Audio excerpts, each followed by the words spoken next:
الحمد للہ رب العالمین والصلاة والسلام علی رسولہ الکریم اما بعد فاعوذ باللہ من الشیطان الرجیم بسم اللہ الرحمن الرحیم وننزل من القرآن ما هو شفاء ورحمة للمؤمنین ولا يزيد الظالمین الا خسارا صدق اللہ العظیم مولا صلی وسلم دائما ابدا علی حبیبک خیر الخلق کلہم یا رب بالمصطفیٰ بلغ مقاصدنا واغفر لنا ما مضى یا واسع الکرم مولا صلی وسلم دائما ابدا علی حبیبک خیر الخلق کلہم۔ اللہ جل مجدہ الکریم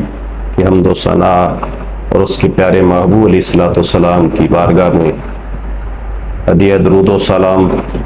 پیش کرتے الصلاۃ والسلام علیک یا سیدی یا رسول اللہ وعلی آلک و صحابک یا نبی اللہ۔ معزز سامعین کرام، یہ جو جڑاوالا میں پنجاب میں پاکستان میں یہ واقعہ ہوا قرآن مجید کی یہ بے حرمتی والا، تو انتہائی افسوس ہے، ایسا ہرگز نہیں ہونا چاہیے تھا۔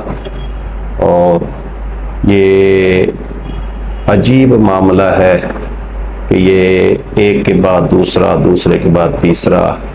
ایسا واقعہ ہوتا چلا آ رہا ہے۔ تو اصل میں اس کی وجہ کیا ہے یہ ہمیں ڈھونڈنی پڑے گی۔ تو پہلے میں چند ایک قرآن و حدیث کی روشنی میں قرآن مجید کے فضائل کے بارے میں کچھ عرض کرنا چاہوں گا، پھر اس سائڈ پہ میں کچھ عرض کرتا ہوں۔ تو اللہ تعالیٰ نے 15ویں پارے میں سورہ بنی اسرائیل کی آیت نمبر 82 ہے جو میں نے پڑھی،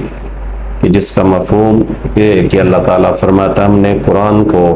مومنوں کے لیے شفا اور رحمت بنا کے نازل فرمایا ہے، اور جو ظالم ہے ان کے لیے تو نقصان میں اضافہ ہوتا ہے۔ تو یہ قرآن مجید اتنی بابرکت کتاب ہے کہ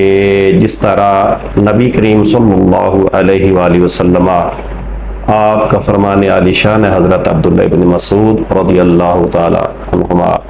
وہ اس حدیث کے راوی ہیں، تو وہ فرماتے ہیں کہ نبی کریم صلی اللہ علیہ وسلم فرمایا کہ دو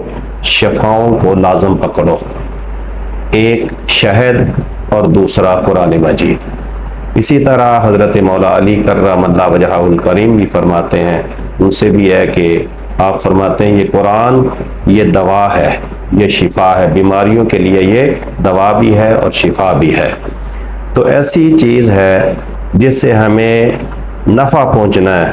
تو نبی کریم صلی اللہ علیہ وسلم کی بارگاہ میں یہ بھی ایک صحابی رسول عرض کرتے ہیں، اس حدیث کے راوی بھی حضرت عبداللہ بن مسعود رضی اللہ عنہ فرمایا، وہ عرض کرتے ہیں کہ یا رسول اللہ صلی اللہ علیہ وسلم کوئی ایسی چیز بتائیں جس سے مجھے نفع پہنچے۔ تو آپ نے فرمایا کہ آپ آیت الکرسی پڑھا کریں، اور اس سے آپ کا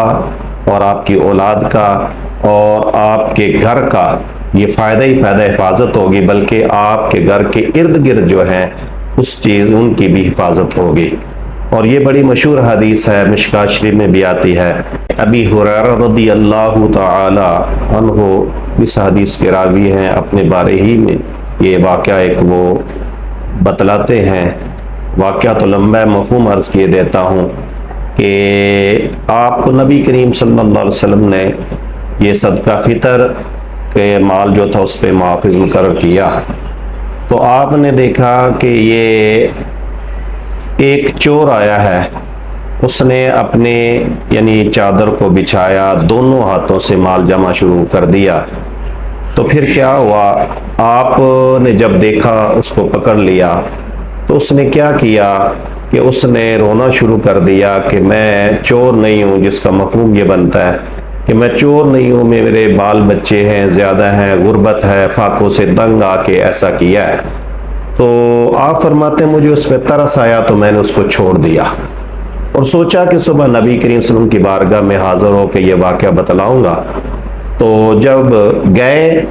تو ابھی آپ نے کچھ بتایا نہیں، سلام پیش کیا تو آگے سے نبی کریم صلی اللہ علیہ وسلم فرمایا، جواب دیا آپ نے فرمایا کہ ابی ہریرہ ذرا رات والے چور کی بات تو بتلا۔ سبحان جاؤں، قربان جاؤں، سبحان اللہ، کہ آپ حیران ہوئے کہ میں نے ابھی بتایا نہیں، چور نے بتانا نہیں تھا۔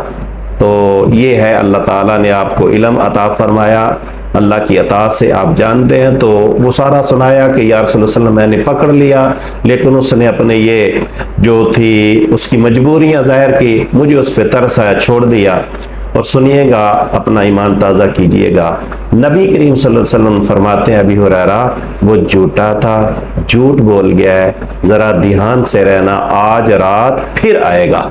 تو کہتے ہیں مجھے یقین تھا کہ آگے نہ بھی آنا ہوتا تو اب ضرور آئے گا، کیونکہ میرے نبی کریم صلی اللہ علیہ وسلم کی زبان مبارک سے نکل چکا ہے، اور میرا محبوب، میرا آقا نبی کریم صلی اللہ علیہ وسلم دو جہاں، وہ تو اللہ کی رضا کے بغیر کلام ہی نہیں کرتے، وما ینطق عن الہوی ان ہوا الا وحی یوحی، یہ قرآن مجید کے الفاظ ہیں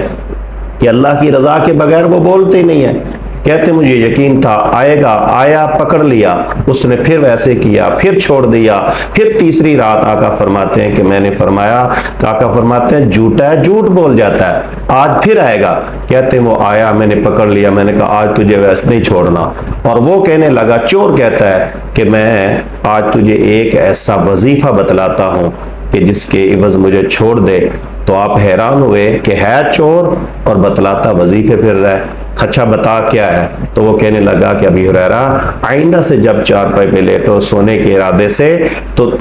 آپ آیت الکرسی پڑھ لیا کرو، آیت الکرسی پڑھ کے پھونک مار کے سو جایا کرو، پھر اللہ تعالیٰ کی طرف سے ایک محافظ مقرر کر دیا جائے گا جو تمہارا اور تمہارے مال کی نگہبانی کرے گا۔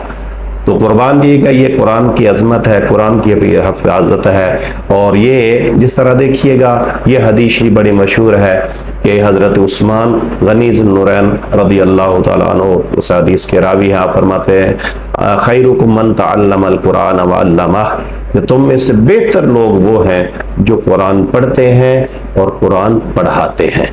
تو یہ قرآن کی عظمت ہے، برکت ہے، تو اس لیے اس پہ تو ہم سب مسلمانوں کی جانیں قربان، مال قربان، ہر چیز قربان کر سکتے ہیں۔ تو اس لیے یہ غیر مسلم لوگوں کو بھی، دوسروں کو بھی سوچنا چاہیے کہ یہ اس کی کسی قسم کی بھی، بلکہ کوئی بھی الہامی کتاب جو ہے، اور یہ مسلمان دیکھیں نا، یہ ابھی آپ سب کا یہ مشاہدہ ہوگا کہ سوڈان میں جو کچھ ہوا، عدالت کے سارا کچھ وہ کہنے پہ ہوا، اجازت نامے کے بعد ہوا، لیکن وہ مسلمان ایک نوجوان نے کیا خوبصورت کام کیا کہ اس نے اسی عدالت سے پھر اجازت نامہ وصول کیا، جس میں تورات وغیرہ، انجیل وغیرہ جلانے کی اس نے اجازت لی۔ لیکن جب جلانے کی اجازت لی تو اس وقت یہ سارے غیر مسلم، آپ نے دیکھا پوری دنیا میں احتجاج ہونے لگا، ابھی جلایا نہیں تھا، ابھی اس نے انجیل کو، تورات وغیرہ کو جلایا نہیں ہے، تو پوری دنیا کو یہ وہ لگ گئے جی یہ کیا ہو رہا ہے، یہ کیا ہونے لگا، یہ کیا ہونے لگا۔ تو جب وہ وقت آیا تو نوجوان نے کیسا کمال کیا، اس نے اپنا یہ ثابت کر دیا، پریکٹیکل مشاہدہ، کہ یہ ثابت ہو گیا، سب کو اس نے ثابت کیا کہ ہمارا دین اسلام جو ہے یہ امن والا دین ہے، یہ سکون والا، یہ سچا اور سچا دین ہے، اور دین قیم ہے، یہ سچا دین اسلام ہے۔ تو اس نے آخر وقت پہ جب لوگ حیران تھے کہ یہ سوچ رہے تھے کہ ابھی یہ انجیل کو جلائے گا، ابھی یہ تورات کو جلائے گا، لیکن اس وقت اس نے ثابت کیا اور کہا کہ یہ ہمارا دین اسلام اس کی اجازت نہیں دیتا کہ ہم کسی بھی الہامی کتاب کو جلائیں۔ تو اس وقت سارے لوگ حیران و اچھا محسوس نے دیا۔ تو اس طرح جب ہم یہ اتنے امن پسند ہیں تو لوگوں کو، غیر مسلموں کو بھی چاہیے کہ وہ مسلمانوں کی دل آزاری نہ کریں۔ تو اس میں بہتری ہے، پوری دنیا کی اس میں بہتری ہے۔ تو اس لیے تو اب میں مسلمان اپنے بھائیوں سے بھی یہ التجا کروں گا کہ یہ آپ احتجاج کریں، ہم سب کا یہ حق ہے، بنیادی حق ہے، احتجاج کرنا چاہیے، ریکارڈ کروانا چاہیے،